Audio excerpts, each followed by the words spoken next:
നീ ഡോക്ടറെ വിളിക്ക്.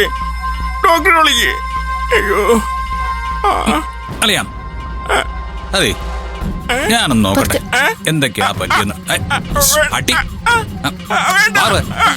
സർ വേണ്ട സർ. സർ വേണ്ട. വല്ലൊന്നും വീട്ടില്ല, വേറൊന്നും കൊണ്ടല്ല. കുറച്ച് കഴിയുമ്പോ അളിയന് മുറിവ് ഒരുപാട് കൂടിയെന്ന് പറഞ്ഞാല് ഞാൻ ചിലപ്പോ അത് വിശ്വസിക്കേണ്ടി വന്നാലോ. അതുകൊണ്ടാ, അല്ലാതെ ആരും സംശയം ഉണ്ടായിട്ടൊന്നും അല്ല. അതെ, വാ നമുക്ക് മുറിപ്പോ. അല്ല സർ, വിജയ് സാറിന് വയ്യാതിരിക്കുമ്പോ തൽക്കാലം വിജയ് സാറിന് നമ്മുടെ സർവീസ് ആവശ്യമില്ല. ആവശ്യം വരുമ്പോ നമുക്ക് കൊടുക്കാം, മനസ്സിലായ? പോട്ടെ. വാ വാ വാ. എന്തിനാ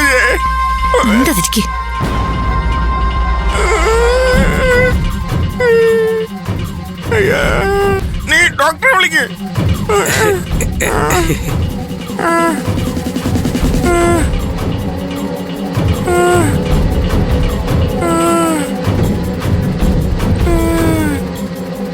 എന്റെ വിജയ്, ഏത് സമയം അബദ്ധങ്ങൾ മാത്രമാണല്ലോ തനിക്ക് പറ്റുന്നത്.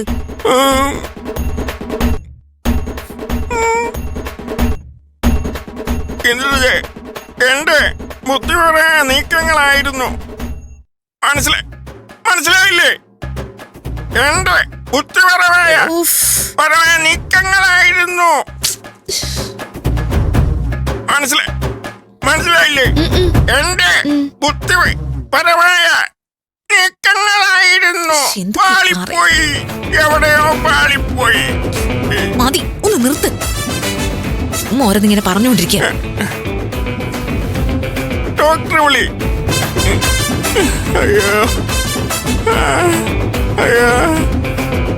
ഡോക്ടറെ വിളി.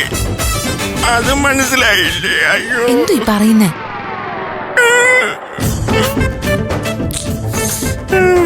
ഞാനേ ഡോക്ടർ ഒന്ന് വിളിക്കട്ടെ. ഡോക്ടറെ വിളി, പോയി വിളി.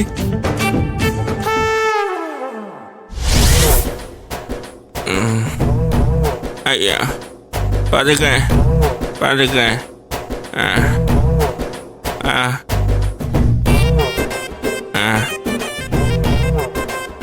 അതെ, ശരിക്കും എവിടെന്നാ സംഭവിച്ചേ? പടിയില്ലേ, ആ പടി. അവിടെ ഒരു കമ്പി ഉണ്ടായിരുന്നു ഡോക്ടർ. ഞാൻ താഴേക്ക് പോയപ്പോ ആ കമ്പിയിൽ ഉടക്കി ഞാൻ മറിഞ്ഞ് എന്റെ മൂക്ക് ടപ്പേ എന്നടിച്ചു തറയില്. എനിക്ക് പഴയതുപോലെ സംസാരിക്കാൻ പറ്റുന്നില്ല ഡോക്ടർ. എന്താ പറയുന്നേ? വിജയ്, ഒന്ന് മിണ്ടാതിരിക്കും, ഞാൻ പറഞ്ഞു കൊടുക്കാം. ഡോക്ടർ, സ്റ്റെപ്പിൽ നിന്ന് ഇറങ്ങുമ്പോ പെട്ടെന്നെന്തോ കാല് തെറ്റി. അയ്യോ, കാല് തെറ്റിയതല്ല, കമ്പി. ഞാൻ പറഞ്ഞില്ലേ വിജയ്, ഒന്ന് മിണ്ടാതിരിക്കാൻ. ഡോക്ടർ, ഈ സംസാരം ഇങ്ങനെ തന്നെ ആയിരിക്കോ? ബാൻഡേജ് എടുക്കുന്നവരെ ഇങ്ങനെ തന്നെ ആയിരിക്കാനാണ് സാധ്യത. തൽക്കാലം പുറത്തെങ്ങോട്ടും പോകാനില്ലല്ലോ. അയ്യോ, എനിക്ക് അമ്മന് പോണം. എന്താ പറയുന്നത്? കമ്പനി പോണെന്നാ പറയുന്നത്. കമ്പനിയുടെ പ്രോജക്ട് മാനേജർ ആണല്ലോ. അതെ. നോ ഇഷ്യൂസ്, ധൈര്യമായിട്ട് പോവാ. സ്വന്തം കമ്പനിയല്ലേ. പക്ഷെ സംസാരം ഇങ്ങനെ തന്നെ ആയിരിക്കും. അയ്യോ വേണ്ട, അവരെല്ലാം കളിയാക്കും. വേണ്ട ഡോക്ടർ. പിന്നെ പരമാവധി റെസ്റ്റ് കൊടുക്കണം. മൂക്കിന്റെ ഏരിയയിൽ ഇൻഫെക്ഷൻ വന്നാൽ വളരെ ബുദ്ധിമുട്ടായിരിക്കും. സോ ഞാൻ കെയർ ചെയ്തോളാം സർ. ഓക്കെ മിസ്റ്റർ വിജയ്, ഒരു 2-3 ദിവസം കഴിഞ്ഞിട്ട് നമുക്ക് ഒന്നുകൂടെ നോക്കാം. അതെന്ത് പണിയാണ് ഡോക്ടറെ? ഇവിടെ വേറെ ചിലർക്ക് വയ്യാതാകുമ്പോ ഡെയിലി രാവിലെ വരും, വൈകിട്ട് വരും, ഇടക്കിടക്ക് ഫോൺ ചെയ്ത് വരച്ചു വയ്ക്കും.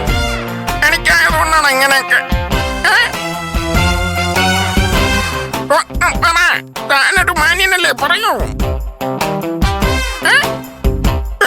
എന്താണ് ഇങ്ങനെയൊക്കെ? ഫോൺ നമ്പർ തരുമോ? Phone number.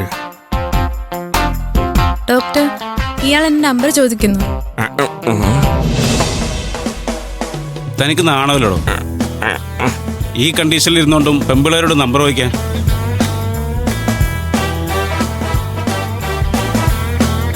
അയ്യോ, ഡോക്ടറിനെ തെറ്റിദ്ധരിച്ചതാ. എനിക്ക് മരുന്നിനെ കുറിച്ച് സംശയം ഉണ്ടെങ്കിലേ ഡോക്ടറിനോട് ചോദിക്കണ്ടല്ലോ. അതിന് നഴ്സിന്റെ നമ്പർ ചോദിച്ചേ. എന്നാലും എന്നെ തെറ്റിദ്ധരിച്ചല്ലോ.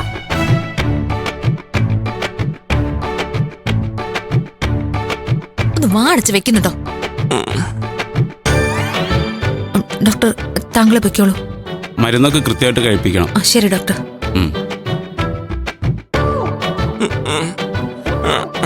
സോഷ്യൽ മീഡിയയിലുണ്ടോ? അയ്യോ, കട്ട് ചെയ്തെടുത്തേനെ. അമ്മ. അതെ, എനിക്ക് എന്തെങ്കിലും സംശയം തോന്നിയ അന്ന് തന്നെ വിജയുടെ ശവദാഹം ഞാൻ നടത്തും. അയ്യോ, ഇന്ദ്രജ, അസൂയക്കാർ പലതും പറയും. താനത് കാര്യമാക്കണ്ട. എന്നോട് അസൂയക്കാർ പറഞ്ഞാലും ഇല്ലെങ്കിലും എനിക്ക് ബോധ്യപ്പെടണം. എനിക്കങ്ങനെ ബോധ്യപ്പെട്ട സൂക്ഷിക്കണേ വിജയ്.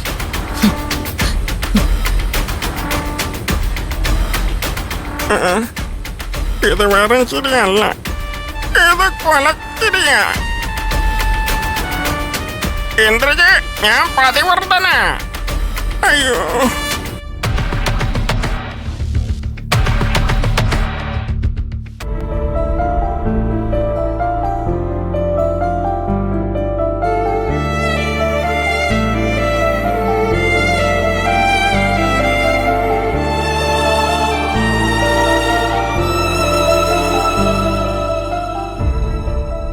നോക്കട്ടെ.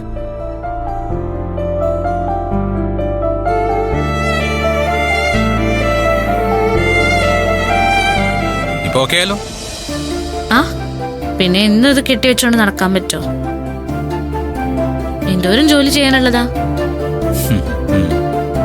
സത്യം പറഞ്ഞ ഇങ്ങനെ എന്തെങ്കിലുമൊക്കെ പറ്റി റിലാക്സ് കിട്ടുമ്പോ എന്ത് രസമല്ലേ.